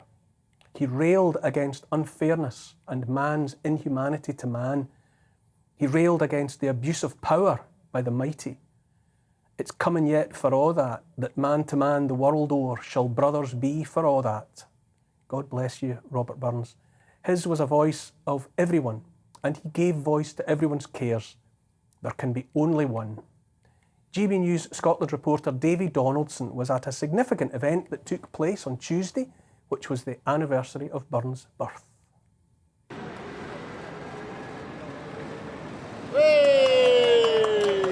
It's been a long time coming, but finally the new look statue of Burns was unveiled. It spent over 2 years undergoing painstaking work to bring it back to its former glory. What was the hardest part of actually cleaning the statue up and making it better? So the statue is already 150 years old, so we can't present him now as a new pin. So the hardest treatment is to remove enough of the corrosion products, enough of the decay to consolidate it and then rebuild it with everybody understanding that it's an old statue, but it's been pushed into the future. The statue was moved to allow building work on the new tram line to Leith to be completed. During the removing of the statue, they discovered a time capsule with artefacts dating back to 1961. And before Robbie Burns was put back in place, the capsule was updated. Well, it's various things. What we try and mirror what was in the last one, but bring it up to date to reflect. Obviously, we've been through and still are going through the pandemic at the moment. So we've got things like newspapers of the day when we sealed it, which was a couple of weeks ago. We've got coins from the day, which is a very traditional sort of way you do it. But we've got some really nice things. There's an author who lived in Constitution Street called Gemma Neville. We've got her book called Constitution Street, funny enough, where she sort of wrote about people, community experiences through the last sort of 10 years. But it reflects back to the original tram work as well. And the thing that really is quite nice is we reached out to not only Leith Police Station, so we've got some crime and punishment in there, and I have to say if you look at the vlog it's really quite exciting and quite fun. But also the thing is really reaching out to primary schools, like looking today's generation, looking forward and what their thoughts about the pandemic, and we sort of challenged them about that. And some of the poems are really heartwarming and really quite poignant. So here we are in 2021, year of the pandemic, plague, contagion, of quarantine and sheltering in place, year of lockdown, shielding, isolation, of sanitising, face masks, track and trace. Now, what to place here in this time capsule, this time, this place, the here and now of it. So the Robbie Burns statue is finally back in its rightful place in Leith and can now be enjoyed by future generations to come. David Donaldson, GB News. Thank you for that. That was a great little update on Burns there. I love anything about Robert Burns. Mo, as a Scot growing up in Scotland, going to school in Scotland, we were always aware of him. We had to memorise his poetry, we marked Burns Night every year. And I took that for granted. Do you think do you think anywhere else has that kind of connection to a poet that's one of their own? Well, it's funny you should say that because my mum's Dumfries and Galloway lass. So I sort of was weaned a bit on Robbie Burns. And I grew up in Dumfries. Yeah, my mum always says, tell Neil Oliver I grew up there as well. So I've finally done it, Mum. There you go. So, you know, I was kind of weaned on, you know, a man's man for all that, and always in a broad Scottish accent. And I was a bit jealous, you know, when there was a World Cup, my brother would support England with my dad, and I would pretend I was Scottish, but I'm not, you know, because there was something about that kind of national treasure about him, and there was a national poet, and somebody that spoke to the heart of Scottish people. And he was an egalitarian when that meant something, when that meant about the ability for human flourishing in all man, whether they're wealthy or poverty stricken. And I think that's why he did speak to Scottish people. But I don't know that we have the same thing in England. But we did, when I was an MP in Wales, very aware of the fact that we had our equivalent, which was Dylan Thomas. And they're very similar characters. Both Robbie Burns and Dylan Thomas are the kind of people who I fear might be cancelled because neither of them lived abstemious lives, let's be honest about that. Bad role models, some would say. And yet, from their own troubled and, frankly, excessive lifestyles comes this music and this poetry. And one of the favourite plays I ever performed in was Under Milkwood. And I think that Dylan Thomas and Robbie Burns together would be a night to remember in any bar. I think you're right. I think you're right to make that comparison with Dylan Thomas. I think there's something very special about artists who write from within their own culture, and in the case of Burns and Thomas, who use the language that people use. You know, I remember I had the fantastic honour of speaking to Seamus Heaney about Burns. That's a good name drop. And he said amongst many other things that for him as a child, when you were asked to recite poetry, you almost had to put on your Sunday best to do it. You know, it was a bit of an occasion. But when it came to Burns, you kind of sat down by the fire and rolled your sleeves up because he was one of us. You know, and this was, you know, he's speaking as an Irishman, but still very, you know, very strong sense of ownership of Burns. And it's that way in which I'm moved by people feeling they own Burns. He seems to fit everyone. It seems to me that in a very large number of cases, the greatest artists also have the greatest troubles. I would argue Andy Warhol, who died way sooner than he might have, is in a way in the same category. And then you could go on about people like Jimi Hendrix and so forth. But they all share this characteristic of slightly unsavoury, frowned upon lives where the temperance movement probably even bigged it up for people like Robbie Burns. And then I would say there are more measured people like Robert Frost. I don't know that much about him, but I think there's a poem called Stopping by Woods on a Snowy Evening, which to me describes winter in New England. So when you look around, I think there are people like Robbie Burns, and they don't come along often, but they all share that characteristic, I think, of being really quite troubled in a way. But from that trouble comes great art. Great creativity, and that you know, that's something that, you know, quite often artists are flawed, and I do worry that we're losing the ability to say you could be a flawed character and create something beautiful. That's exactly what I think. That expectation that we seem to increasingly have, that people of great creativity, geniuses, also have to be perfect, upstanding figures who never put a foot wrong at the same time. And you simply cannot have that. If you want, geniuses are so fleetingly rare. And when any of them appear among us, even if they put their foot in the wrong place and they say the wrong thing, that's part of what makes them the creative forces that they are. Absolutely. You have to be able to separate the art from the artist. If you don't do that, we're doomed, you know, and we are starting to not be able to do that. You have to be able to do that.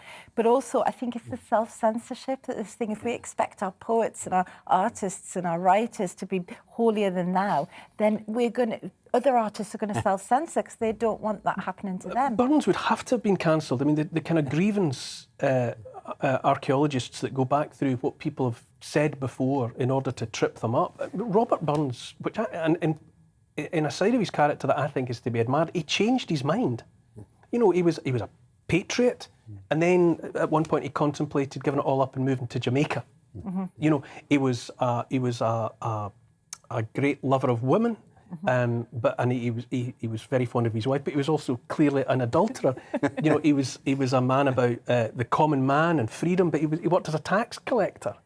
You know, he had all these contradictions, and there's no way he could have sustained his short life even without being tripped up by somebody who said, "You haven't always said that, Robert. You used to say something else." My brother died at 37, and he was great in his creativity too, and shared some of the traits, if you like, of Robert Burns, I think.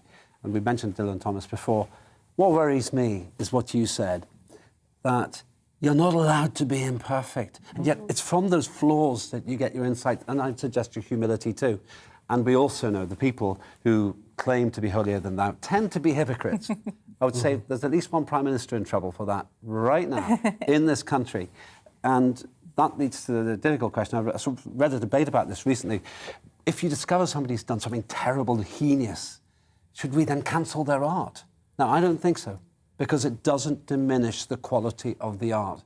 And if we start whitewashing the past, airbrushing people out, where does that end? And who makes the judgment? Who makes the judgment about what's acceptable and what's not now compared to what it was like 200 or 300 years ago? Because culture changes, and we need to remember that the art survives. I'll tell you something else that I thought was a gift from Burns that's kind of irreplaceable value. I mean, I watched my kids go through primary school, and this is true of kids all over Scotland. In the run-up to Burns Night, they hold Burns suppers. The kids would host them, and we as parents would go along as their guests. And the children, youngsters, would get up and perform because they would have had to have learned, you know, the Selkirk Grace, or they would have to have learned, To a Moose, or some of them would go for bits of Tam O'Shanter. And that experience of having to learn something, commit it to memory, and then in front of an audience stand up and perform it. It's great stuff. The pride in doing that as well, you know, it's a hard thing to do, isn't it? But the pride they must have felt afterwards, and doing something within their community as well. And there's nothing like spoken poetry. You can read it on a page, but when you hear somebody, a poet particularly themselves, read their poetry out loud, the lyricism of the language and all of that stuff comes through. So, you know, we need to do more of that, don't we? It's interesting. I was really moved by your monologue at the beginning, partly because I'm interested in the subject, but also the lyricism of it was great. What really worries me is that we create an anodyne society where for some reason you're not allowed to stand out or make awkward poems about uncomfortable truths. Robbie did all of that, as did Dylan Thomas and many others around the world. But maybe they are the dying breed who get squashed out by conformity. And that's what worries me most as a libertarian. Yeah. What's another thing that's fascinating, some of his work's very challenging because he wrote in the vernacular. You know, I'm Scottish, clearly, but the Scots dialect that you encounter when you read Burns, even for me, very difficult. You know, you need a glossary of terms to get your way through some of his work the first time. However, having said that, if you go to a Burns supper, or a Burns night, and you hear it recited, you're carried just by the flow of it, just by the cadences and the rhythm. You know, when you hear somebody doing Tam O'Shanter, even though you miss maybe every other word or one word in three, you cannot help but be swept along by the power of the narrative, and magical stuff. I was on a cruise ship once. I worked briefly on them, actually. And one of the most striking things I ever saw was the Burns Night speech, is it called? I don't know. Well, immortal memory. Exactly. And it was just totally entrancing because the man who did it, he just so believed it. And you can't help being moved by it. You cannot help being moved by it. You're absolutely right. After the break, we'll speak to the author of a book dedicated to what's been called the Stonehenge of the Iron Age. That's got my name all over it, though I didn't write the book.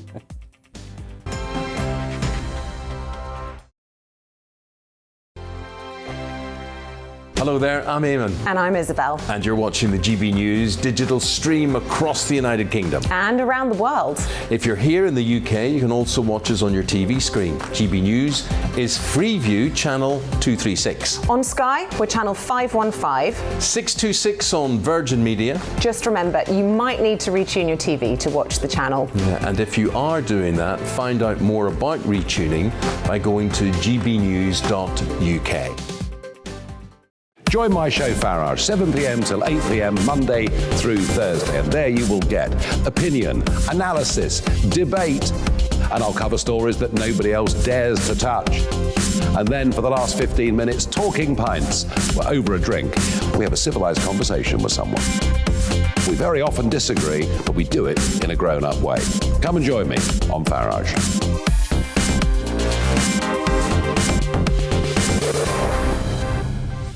I'm Dan Wootton. Join me Monday to Thursday from 9 to 11 for the feistiest and most fun news debate on TV, where free speech reigns. I'll bring you a sharp take on the day's biggest stories, bombshell newsmaker interviews, and A-list guests. And I guarantee you, no spin, no bias, no censorship, and no reason to go to bed. That's Dan Wootton tonight, Monday to Thursdays from 9 on GB News. Hello there, I'm Eamon Holmes. And I'm Isabel Webster. And we hope you can join us for Breakfast with Eamon. And Isabel. You make me laugh out loud, belly laugh. Is that important first thing in the morning? Yeah, absolutely. And there's me trying to be deadly serious. News is a serious business. Yeah, I have to rein you in sometimes. Well, it doesn't stop us laughing at it. It doesn't stop us having an opinion on what's going on. Yeah. And it certainly will not stop us reflecting what you think. Weekdays from 6 to 9:30 on GB News.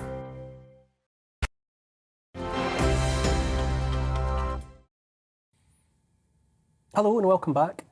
Now, scattered like a rash across the archipelago, from southern England to the Scottish borders to the Welsh marches, there are well over 3,000 hill forts in Great Britain.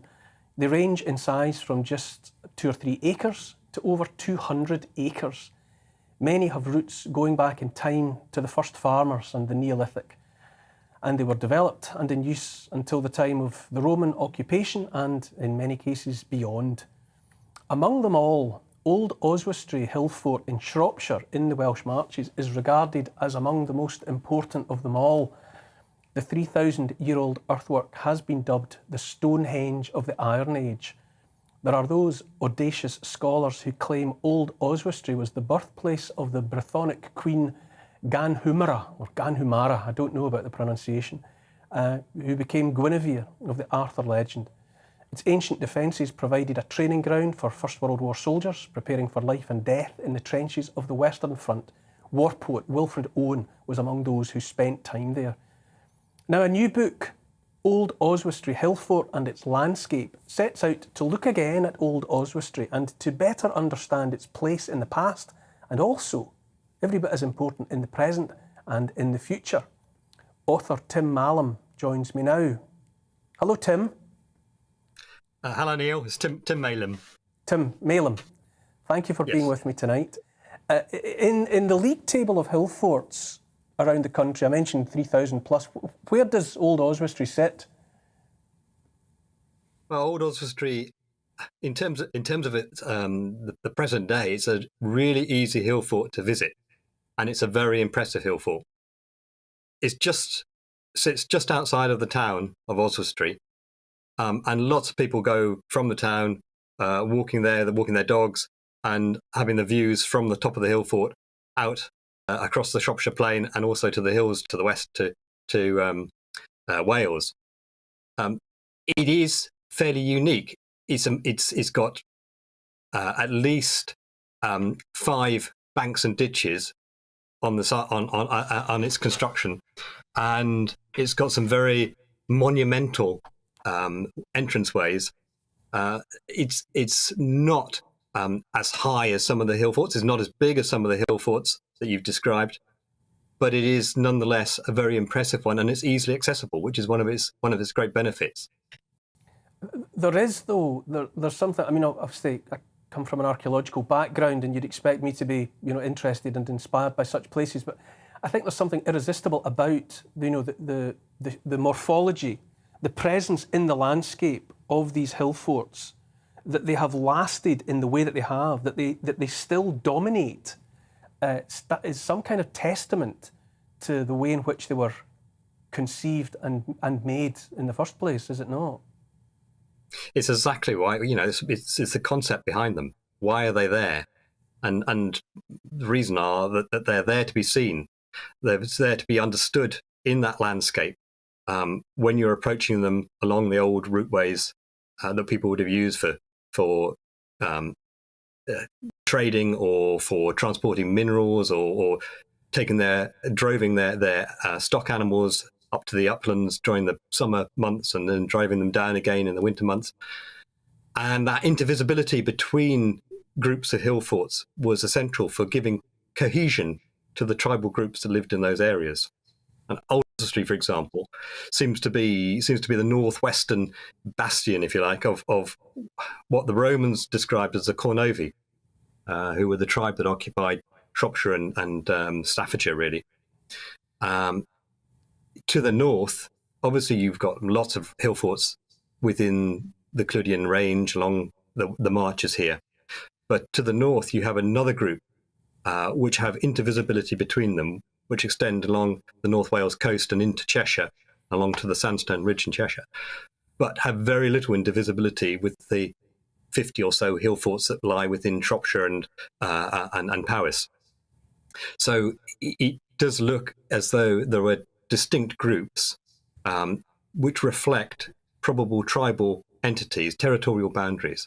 And I'm sure I know you will have heard of Lindau man, Pete Marsh, who was, of course, a bog burial put into the bog in Manchester in actually the Roman period. He was an Iron Age man. It was 1st, 2nd century. There were 2 or 3 different bodies put there.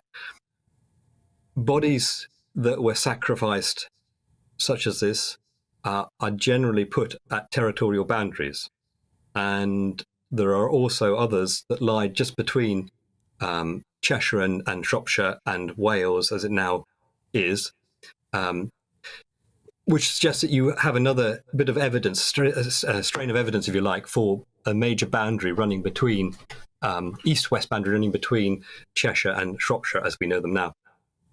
Now, I think I'm right in saying your book considers not just the past and the mythology and the legends associated with old Oswestry, but you give space to a consideration of how we are to understand and continue to care for a place like old Oswestry in the present and in the future. Can you talk a bit to that? Well, yes. One of the genesis of the book. Obviously, the last time it was excavated the only time it was excavated was 80 years ago, just as the Second World War broke out. And it was long overdue that further study of the hill fort took place. It doesn't mean that we've been excavating it, except in very small amounts. But what happened about 10 years ago was obviously the government produced a policy that we needed lots more houses. And this was circulated to all the different counties following a calculation of how many houses everybody would need. And therefore land was allocated for housing.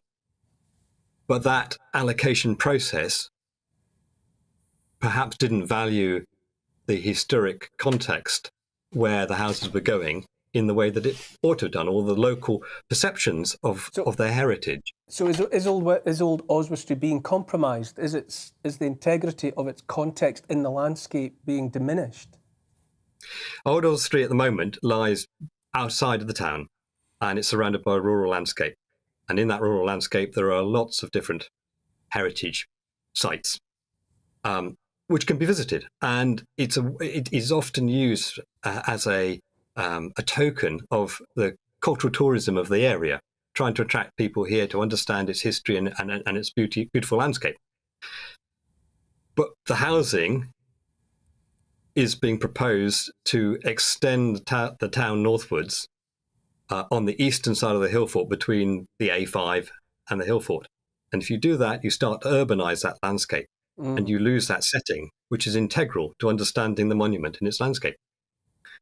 Tim, I could talk to you for the remainder of the programme. I'm so glad, though, that you were able to give it that context. And I think some of the images that we showed as well just showed that sort of muscular magnificence of the place, even after all of this time. And I can only hope, as a fellow archaeologist, I can only hope that the integrity and the setting for that jewel, remains inviolable in some way in the future. Thanks very much for joining me tonight. Now, for people of a certain age, being my age or thereabouts, the TV character Morph was part of our childhoods. a stop-frame animated mischievous character made of modelling clay. He was a beloved fixture of art programmes hosted by the wonderful artist Tony Hart. How I, every week used to look forward to whatever it was that Tony Hart was presenting. What a master. Now some 20 human-sized morphs have taken to the streets of North Tyneside to form a public art trail. Believe it or believe it not. Charlie Langhorne, Managing Director of Wild in Art, the group behind the return of Morph, joins me now to give us some background. Hello and welcome. Thank you for joining me. Good evening. No problem at all.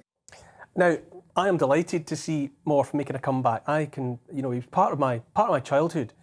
But why has this come about? Why is he being reimagined as a full-size person? Well, Wild in Art, we make big public art projects literally all over the world. And our good friends at Ardman came along to us and said, look, we've got this amazing sculpture, we've got Morph, what can you do with it? So we went out to the artistic community and asked them to submit designs. And those designs have been created onto the 1.8 metre tall Morph sculptures. They've been put around the city where they'll delight people, they'll get people out and about, they'll be they're COVID friendly, so there's no worries about it. It's all outdoors and spread out. So it's going to make a huge number of people just have a brilliant, big beaming smile. Why Morph? Why is, obviously, like everyone else, I've seen around the landscape, the great, the cows or bulls or whatever they were, and there have been other, items like that. What was the inspiration for making it about Morph? Well, the great thing about Morph, he's all about creativity. And Wild in Art, we are a public art company. We work with artists, we work with designers, we work with sculptors. So it really is getting Morph back to his roots and getting people out and creative. And what we hope is people will be inspired by Morph to get thinking, get creative, and really just go and enjoy it. And indeed, Neil, in your sort of neck of the woods, you may have seen Urwilly's big bucket parade a couple of years ago. And we've got drafts going into Edinburgh this year. So it really is about bringing communities together and having that huge collective coming together and that huge collective smile. And I think at the moment, we really do need that smile. Oh, I could not agree more. And the other thing that occurs to me right away is that he's a messenger from a simpler time, is he not? The little exploits he used to have on Tony Hart's programmes. And I think one of the things that we really enjoy about the trails, it is such a simple concept. You go out, you bump into one of the sculptures, and you smile. And that smile is infectious, obviously in a really good way at the moment. One person smiles, another person smiles. And as they go around, they'll see the sculptures around the place. But also it's about helping the area, sort of the economic recovery. And we did a project with our good friends at North Tyneside Council a couple of years ago. We had snowmen around the area. And again, it just brought people into the city. It increased footfall and it increased that all-important smile count. I remember, I'm not even sure if they're still out and about, the Anthony Gormley, Another Place, the art installation, the human figures that were cast, I think, of Anthony Gormley's own physiognomy. But will there be something similar with Morph? Will he make a procession to other parts of the country? Will he be cropping up elsewhere? Well, Morph, this trail will be just in North Tyneside, but we do have further plans for Morph to be Morph on the move, basically. So Morph will be appearing in other towns and cities around the UK. With our main trails, not with this one, but our main trails, we auction the sculptures off, and our auctions alone have raised about £19.5 million for our charity partners. So Morph, this is the first trip out, but there'll be Morph on the move, let's say. I have to ask as well, Charlie, having brought Morph back into the light, do you have any ambitions to return any other beloved characters from our childhood? Absolutely. And I think, if people want to get in touch with us at Wild in Art with some suggestions, some ideas, I mean, we work with Morph and our good friends at Ardman. We work with the Snowman and the Snow Dog, with Penguin Random House. We've done some beautiful trails with Elmer and Anderson Press. So lots of different ideas. What's important is the sculpture's got to work as a canvas for other people to create that work. And if you look at the Morph designs, the artists we've worked with have just, as always, blown us away with their creativity and, frankly, their creative genius. So lots of different ideas, absolutely. Charlie, it's a lovely story, and thank you from the bottom of my heart for reminding me about Morph. Thanks for joining me. No problem tonight. at all. do make sure you go and see him. If I get the chance, absolutely. I'll look forward to seeing him again. There is something about the way in which we interact with art, isn't there? You know, it does happen. Even people, I think, who think they maybe don't care much about art, when they're confronted by something like the Anthony Gormley installation, or indeed more, people are drawn, aren't they? I will go and see that on your behalf, because that's just down the road that's for me. your neck But of the I woods. remember the Snow Dogs, and I have to say we are pretty good in the Northeast at doing these public art things. Our public art's really good. And I think it was with the Snow Dogs, they just suddenly popped up somewhere. We were just walking around and just saw it somewhere, and you knew, sort of, even if you hadn't even seen it on the news, you knew what this project was about. And I think school children designed them and it became a talking point, it became a smiling point, it became a kind of, you know, people were talking about it, where have you seen a snow dog, and all the rest of it. There is something very engaging about that. It can be something very engaging about public art. It is interesting, isn't it, Lembit, the way in which people, when they're confronted by something like a morph, it's fun to watch people encounter something. Because you have to process it like, is it a human or is it not a human? And people don't think of it as art. That's the interesting thing about it. You mentioned Anthony Gormley. One of the most impressive things I've seen in my life was an entire warehouse, probably 3 times the size of this room, called A Field for the British Isles, of these little figures. And it was breathtaking. I loved it. The other thing, of course, is the Angel of the North, opposed, in my view, rather cynically by some of my own friends in politics, and yet a magnificent statement of confidence and history of the North East, and especially Gateshead and Newcastle generally. And my appeal, let's bring back Mr. Ben. I grew up with Mr. Ben. You could pop up with all these different characters, couldn't he? As if by magic, Brilliant. the shopkeeper. There's a fantastic thing near in my neck of the woods, near Falkirk, the Kelpies. It's 2 horses, gigantic, metal, towering, colossal figures of 2 horses' heads, kind of interacting with one another. And they are how they haven't caused more car accidents, I really don't know, because you encounter them by the side of the road, and they are so absolutely distracting. But I'm moved and affected by the power that these installations have to make people act differently, think differently, talk differently. It's so worthwhile. I mean, the whole Angel of the North thing, there was opposition to it, and it's perfect though, because the metal is, they've kind of got it on a mine shaft. They've used some of the materials. Running short of time, I'm better afraid. Stop talking then. That's all from me and Neil Oliver Live. Thanks for your company. Thanks to my guests Mo Lovett and Lembit Opik. I'll be back at 7 o'clock next Saturday. Next up, it's Mark Dolan tonight. But here's the weather. Looking ahead to tomorrow's weather, and the UK is looking cold and bright to start, before rain and strong winds spread southeastwards later. Let's take a look at the details. A chilly morning across southwest England, with frost to start for some, though it will be dry, and with those clear skies there will be plenty of sunshine around tomorrow. A bright and fine morning for London and the southeast, although it will be rather chilly to start the day with some frost around. Across Wales, it will be a dry start to Sunday with plenty of sunshine around, albeit a little chilly with a frost in places. Zooming into northwest England now, and it will be a dry, bright but generally a rather chilly morning on Sunday, with plenty of sunshine around and a patchy frost where skies cleared overnight. Moving across the Pennines now into northeast England, and a calmer and drier start to the day tomorrow with light winds and sunny spells, though a cold morning with a frost in places. A generally bright start to Sunday for southern Scotland, though a bit more in the way of cloud in the west. Cold in the east with a patchy local frost.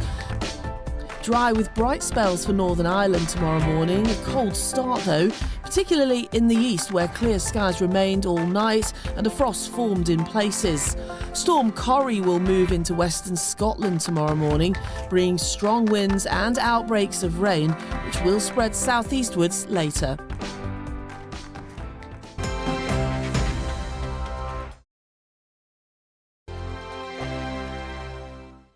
Hello there, I'm Eamon. And I'm Isabel. And you're watching the GB News digital stream across the United Kingdom. And around the world. If you're here in the UK, you can also watch us on your TV screen. GB News is Freeview channel 236. On Sky, we're channel 515. 626 on Virgin Media. Just remember, you might need to retune your TV to watch the channel. Yeah, and if you are doing that, find out more about retuning by going to gbnews.uk. Join my show Farrar, 7 p.m. till 8 p.m. Monday through Thursday, and there you will get opinion, analysis, debate, and I'll cover stories that nobody else dares to touch. And then for the last 15 minutes, Talking Pints. We're over a drink. We have a civilised conversation with someone. We very often disagree, but we do it in a grown-up way. Come and join me on Farage.